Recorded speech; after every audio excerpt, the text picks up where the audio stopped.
बहुत पुराने समय की बात है, जब आसमान ज़मीन से ज़्यादा दूर नहीं लगता था और हर बच्चा मानता था कि चांद के भीतर कोई रहता है, उसे संभालता है और उसकी टुकड़ों जैसी आकृति का कोई रहस्य है।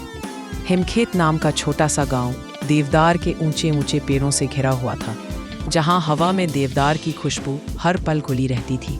उसी गांव में एक बूढ़ा पत्थर तराशने वाला रहता था, देवचंद। उसकी पीठ हल्की झुकी हुई थी, आंखें थोड़ी धुंधली थी, मगर उसके हाथ आज भी वैसी ही पकड़ रखते थे जैसे किसी नौजवान कारीगर के। कहा जाता था कि देवचंद की उंगलियां पत्थरों की नसें पहचान लेती थी और उसके छेनी की हर चोट जैसे किसी सोई हुई चीज को जगाती थी। गांव वाले उससे डरते भी थे और सम्मान भी करते थे, क्योंकि देवचंद हर पूर्णिमा की रात गांव के बाहर वाली पुरानी चट्टान के पास जाता था और घंटों आसमान की तरफ देखता रहता था। बच्चों को उसकी यही आदत सबसे रहस्यमय लगती। कुछ कहते वो चांद से बात करता है, कुछ कहते वह पागल हो गया है, रात का आसमान उसे बुलाता है। पर सच सिर्फ देवचंद और ऊपर चांद ही जानते थे। कहानी थी कि बहुत साल पहले एक रात देवचंद ने टूटकर गिरे एक तारे को तराश कर वापस आसमान भेज दिया था।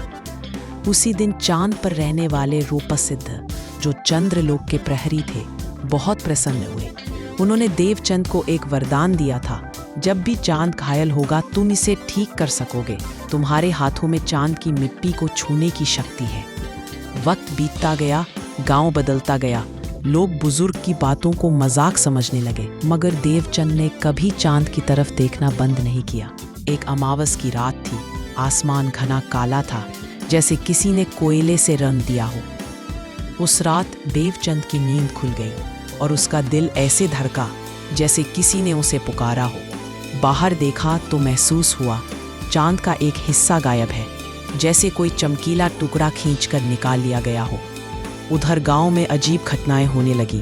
बच्चे रात को डर कर उठ जाते, खेतों में हमेशा की तरह चांदनी नहीं पड़ती और हवा में एक भारी चुप्पी फैल गई। ऐसा लगता था कि रात ने अपनी सांस रोक ली हो। देवचंद समझ गया कि चांद कहीं घायल है, और अगर चांद घायल है तो धरती की रोशनी कम हो जाएगी। उसने अपना पुराना छेनी हथौड़ा उठाया और उसी रात चट्टान के पास पहुंचा। उसने चट्टान को छुआ और बहुत धीमे स्वर में कहा, रूपसिद्ध, चंद्रलोक को मेरी जरूरत है। कुछ पल की खामोशी के बाद चट्टान चमकी, जैसे किसी ने उसमें चांदी भर दी हो। उसी चमक में देवचंद की आत्मा ऊपर उठी और चंद्रलोक पहुंच गई। वहां का दृश्य किसी भी स्वप्न से अधिक सुंदर और भयावह था। चांद की सतह पर हल्की चमक थी, मगर एक बड़ा हिस्सा काला और टूटा हुआ था, और उसी टूटी जगह पर एक काला प्राणी बैठा था, छायालोपी। वह अंधकार खाने वाला जीव था, बहुत पुराना और बहुत भूखा। वह चांद की चमक को निगल रहा था, जैसे कोई नदी का पानी पीता हो। देवचंद ने छायालोपी की आंखों की डरावनी पुस्तता देखी, मगर उसने डर दिखाया नहीं। वह चांद की टूटी जगह के पास गया और अपने छेनी हथौड़े को उठाकर पत्थर की तरह दिखने वाली चांद की मिट्टी को तराशने लगा। उसके हर वार से चिंगारी उठती और हर चिंगारी छायालोपी गुस्से में चांद पर दौड़ता, कभी चिंगारी से बचता, कभी काले धुएं की तरह फैल जाता। मगर देवचंद के हाथ रुकते नहीं थे। वह तराशता गया, नई रेखाएं, नई चमके, चांद की सांसों जैसा सफेदी का नवीनीकरण। धीरे धीरे एक नया टुकड़ा आकार लेने लगा, और जैसे ही देवचंद ने उसे चांद की सतह पर जोड़ा, चांद अचानक तेजी से चमकने लगा। उजाला इतना तेज था कि छायालोपी चीखता हुआ पीछे हटने लगा और आखिर में काले आसमान में गुम हो गया। चंद्रलोक फिर शांत हुआ। रूपसिद्ध वहां प्रकट हुए और बोले, देवचंद, तुमने सिर्फ चांद को नहीं, धरती की रातों को बचाया है। जब तक दुनिया रोशनी को भूलेगी नहीं, तुम्हारे हाथों में यह शक्ति रहेगी। धीरे धीरे देवचंद की चेतना वापस उसी पुरानी चट्टान के पास लौटी। सुबह होने वाली थी। गांव वाले यह देखकर हैरान थे कि उस रात चांद कुछ ज्यादा ही चमकीला था, जैसे वह नया पैदा हुआ हो। देवचंद की आंखों में अजीब सी चमक लौट आई थी।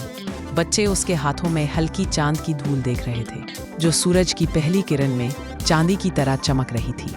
उन्होंने पूछा, बाबा, आपने क्या किया? देवचंद बस मुस्कुराया और बोला, मैंने चांद को थोड़ा सा साफ कर दिया है। उस दिन के बाद गांव में यह कहावत चल पड़ी, जब चांद ज्यादा चमके, समझ लो देवचंद ने फिर उसे तराश दिया है। और आज भी जब कोई बच्चा रात को चांद की गोलाई को देखता है, तो कह उठता है, चांद पत्थर का नहीं, चांद देवचंद के हाथों की कला है।